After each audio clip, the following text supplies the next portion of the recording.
गुण रे भरपूर अँलार एक खट्टा मीठा चटपटा चटनी को थे बनातु आ निजे खातु समस्त को खाया दिंतु छुआ कण बड़ समस्त को बहुत पसंद आसो।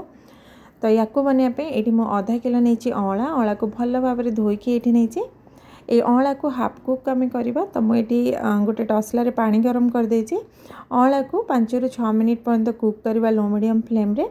अँला रे एमती गोटे छुरी पूरेकी देखिए जदि इजिली पशि जाऊँगी ताले अँला आमर हाफ कुक होती या बाहर करके ठंडा करदे आ गोटे ग्रेटर या ग्रेट करदे। जदि आपन पाखे चॉपर अच्छी ताले आपण आपको चॉपिंग करें चॉपर रे। अँला आमर ये रेडी। एपटे पैन रे गोटे बड़ चमच घी गरम करवा से पानमहुरी गुजराती आ दुटा छोट दालचीनी देके भल से भाजीदे। तापर अँला को जो ग्रेट कर रखिले ताको ऐड करके 2 मिनिट भल से भाजीदे लो मीडियम फ्लेम रे।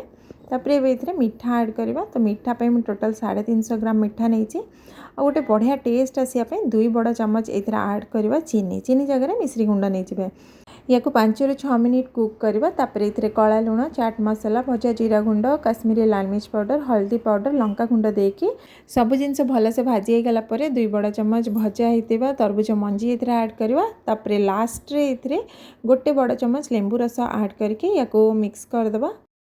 एबे गैस बंद करदे और ये आमर अँलार चटपटा चटनी बनिकी रेडी हो गला। आ यार फुल रेसिपी मो चैनल ऑलरेडी अपलोड कर सारी से देखिपारे।